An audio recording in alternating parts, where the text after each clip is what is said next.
Hi girls, welcome to our channel. இன்றைக்கி நம்ம ஜிப்ரா பற்றி தாங்க பார்க்க போகிறோம். ஜிப்ரா பற்றி நிறைய விஷயங்கள் தெரிஞ்சுக்க போகிறோம். அதுக்கு மறக்காமல் சேனலை சப்ஸ்கிரைப் பண்ணுங்கள். ஃபஸ்ட்டு ஜிப்ரா எங்கேருந்து வந்துச்சுன்னு பார்க்கலாம். வரிக்குதிரைகள் அனைத்தும் ஆப்பிரிக்காவை தாயகமாக கொண்டவை. உலகின் வேறு எந்த கண்டத்திலும் இவை இயற்கையாக காணப்படுவதில்லை. இன்று இவை பெரும்பாலும் ஆப்பிரிக்காவின் தெற்கு மற்றும் கிழக்கு பகுதிகளில் உள்ள சவன்னா புல்வெளிகள், திறந்த காடுகள் மற்றும் மலைப்பகுதிகளில் காணப்படுகின்றன. கென்யா, தான்சானியா, தென்னாப்பிரிக்கா போன்ற நாடுகளில் இவை அதிக எண்ணிக்கையில் உள்ளன. வரிக்குதிரைகள் குதிரை குடும்பத்தைச் சேர்ந்தவை. பல மில்லியன் ஆண்டுகளுக்கு முன்பு ஆப்பிரிக்காவில் வாழ்ந்த பொதுவான மூதாதையர்களிடமிருந்துதான் குதிரைகள், கழுதைகள் மற்றும் வரிக்குதிரைகள் ஆகியவை பரிணாம வளர்ச்சி அடைந்தன. வரிக்குதிரைகள் தாவர உண்ணிகள். அவற்றின் உணவு பட்டியலில் புல்தான் மிக முக்கியமானது. இவை புல்வெளிகளில் மேய்ந்து வாழும் விலங்குகள். கடினமான நார்ச்சத்து நிறைந்த புல்லை கூட இவற்றால் செரிமானம் செய்ய முடியும். வறண்ட காலங்களில் புல் பற்றாக்குறையாக இருக்கும்போது அவை மரங்களின் இலைகள், சிறு கிளைகள் மற்றும் புதர்களை கூட உண்ணும். வரிக்குதிரைகள் ஒரு இடத்திலிருந்து புல்லை மேயும் போது அதன் மேல் பகுதியை வெட்டி சாப்பிடும். இது மற்ற விலங்குகளுக்கு, குறிப்பாக வைல்டு பீஸ்ட் போன்றவற்றுக்கு கீழே உள்ள புதிய புல்லை சாப்பிட உதவுகிறது. இதனால் இவை மற்ற விலங்குகளுடன் இணக்கமான முறையில் உணவை பகிர்ந்து கொள்கின்றன.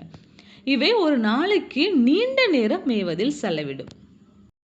மனிதர்களுக்கு எப்படி ஃபிங்கர் பிரிண்ட்ஸ், கைரேகை தனித்துவமாக இருக்கிறதோ அதேபோல் ஒவ்வொரு வரிக்குதிரைக்கும் அதன் உடலில் இருக்கும் கருப்பு மற்றும் வெள்ளை கோடுகள், அதாவது ஸ்ட்ரிப்ஸ். ஒரு வரிக்குதிரையின் கோடுகள் மற்றொன்றுடன் ஒத்து போகாது. இந்த கோடுகள் ஈக்கள் போன்ற பூச்சிகள் வந்து உட்காருவதை தடுக்கும் என்ற ஒரு நம்பிக்கை உள்ளது. அது எந்த அளவுக்கு உண்மைன்றது தெரியாது. வேட்டையாடிகள் கூட்டமாக இருக்கும் வரிக்குதிரைகளை பார்க்கும்போது கோடுகள் ஒன்றோடொன்று கலந்து ஒரு வரிக்குதிரையை தனியாக பிரித்தறிய முடியாமல் குழப்பத்தை ஏற்படுத்தும். குதிரைகளைப் போலவே வரிக்குதிரைகளாலும் நின்றபடியே தூங்க முடியும். இது ஆபத்து வரும்போது உடனடியாக எழுந்து ஓடுவதற்கு உதவும். இருப்பினும் ஆழ்ந்த தூக்கத்திற்கு அவை படுத்துக் கொள்வதுண்டு. வரிக்குதிரையின் குட்டி, அதாவது ஜிப்ரா ஃபோல், பிறந்த சில நிமிடங்களிலேயே எழுந்து நிற்கவும் 1 மணி நேரத்திற்குள் ஓடவும் ஆரம்பித்துவிடும். இவை மணிக்கு சுமார் 55 முதல் 65 கிலோமீட்டர் வேகத்தில் ஓடக்கூடியவை. வரிக்குதிரையின் தோல், அதாவது ஜிப்ரா ஸ்கின், கருப்பு நிறத்தில் இருக்கும். முடியில் மெலனின் என்ற நிறமி இல்லாத இடங்களில் வெள்ளை நிற கோடுகளும், மெலனின் இருக்கும் இடங்களில் பிளாக் நிற கோடுகளும் வருகின்றன. அதனால் வரிக்குதிரை கருப்பு நிறத்தை கொண்டது, அதில் வெள்ளை நிற கோடுகள் உள்ளன என்று சொல்லலாம். வரிக்குதிரைகள் ஒரு சோசியல் அனிமல்ஸ். அவை பெரும்பாலும் கூட்டமாகவே வாழும். ஒரு கூட்டத்தில் 10க்கு மேற்பட்ட பெண் வரிக்குதிரைகள் மற்றும் அவற்றின் குட்டிகளுடன் ஒரே ஒரு ஆண் வரிக்குதிரை தலைமை தாங்கும். குதிரைகளைப் போல இவை கணைக்காது, மாறாக இவை குறைப்பது. பார்க்கிங் போலவும் கத்தும்போது கழுதையைப் போல சத்தம் எழுப்பியும் பேசுகின்றன. வரிக்குதிரைகளில் முக்கியமான 3 வகைகள் உள்ளன. பிளைன் ஜிப்ரா, சமவெளி வரிக்குதிரை. இவை அதிகம் காணப்படுபவை. இவற்றின் கோடுகள் உடலின் கீழ்ப்பகுதி வரை நீண்டிருக்கும். செகண்ட் ஒன், கிரேவி வரிக்குதிரை. இவை பெரிய அளவுடவே மற்றும் நெருக்கமான மெல்லிய கோடுகளை கொண்டிருக்கும். தேர்ட் ஒன், மவுண்டைன் ஜிப்ரா, மலை வரிக்குதிரை. இவை சிறியவை, மலைப்பகுதிகளில் வாழ்பவை மற்றும் அவற்றின் கழுத்தில் சதைப்பற்றான மடல் இருக்கும். காடுகளில் சராசரியாக 20 முதல் 30 ஆண்டுகள் வரை வாழக்கூடியவை.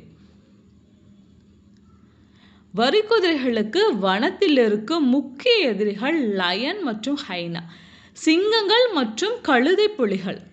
சில சமயங்களில் crocodiles, முதலைகளும் வரிக்குதிரைகளை வேட்டையாட முயலும்.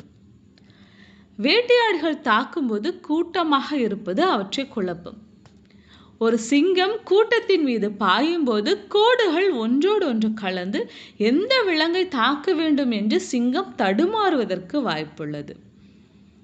வரிக்குதிரைகள் ஆபத்தில் இருக்கும்போது சிங்கங்கள் அல்லது கழுதை புலிகளை உதைக்க, அதாவது கிக்கிங், அவற்றின் சக்தி வாய்ந்த கால்களை பயன்படுத்துகின்றன. அதன் உதை மிகவும் வலிமையானது. ஒரு சிங்கத்தை கூட சீரியஸ்லி காயப்படுத்த முடியும். கூட்டத்தின் தலைவர் எப்போதும் கூட்டத்தை பாதுகாக்க முன்னணியில் நிற்கும். மற்ற வரிக்குதிரைகள் ஓடும்போது அவர் எதிரிகளை திசை திருப்ப அல்லது எதிர்த்து சண்டையிட முயற்சிப்பார். வரிக்குதிரையின் கருப்பு மற்றும் வெள்ளை கோடுகள் வெறும் பூச்சிகளை விரட்டவோ அல்லது வேட்டையாடிகளை குழப்பவோ மட்டும் அல்லாமல் அவற்றின் உடல் வெப்பநிலையை, பாடி டெம்பரேச்சர் சமன் செய்யவும் உதவுகிறது என்று ஒரு சில ஆய்வுகள் கூறுகின்றன. கருப்பு கோடுகள் சூரிய ஒளியை அதிகம் உறிஞ்சி வெப்பமடையும். அதே சமயம் வெள்ளை கோடுகள் ஒளியை பிரதிபலித்து குளிர்ச்சியாக இருக்கும். இந்த வெப்பநிலை வேறுபாடு கோடுகளுக்கு மேலே சிறிய காற்றோட்டத்தை, மைக்ரோ கரண்ட்ஸ் ஆஃப் ஏர் உருவாக்கி அதன் உடலை குளிர்ச்சியாக வைத்திருக்க உதவுகிறது.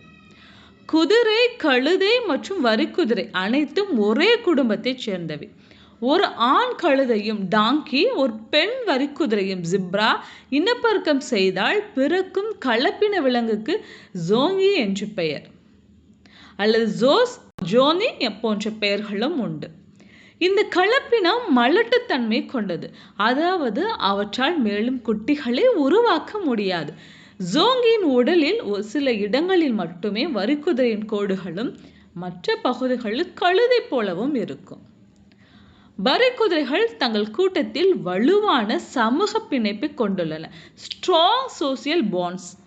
குறிப்பாக இரவு நேரங்களில் ஓய்வெடுக்கும் போது 2 வரிக்குதிரைகள் ஒன்றின் கழுத்தின் மீது மற்றொன்று கழுத்தை வைத்துக்கொண்டு நின்றபடியே ஓய்வெடுக்கும் பழக்கம் உண்டு. இது ஆபத்து வரும்போது ஒருவரை ஒருவர் எச்சரிக்கவும் உடனடியாக ஓட தயாராகவும் உதவுகிறது.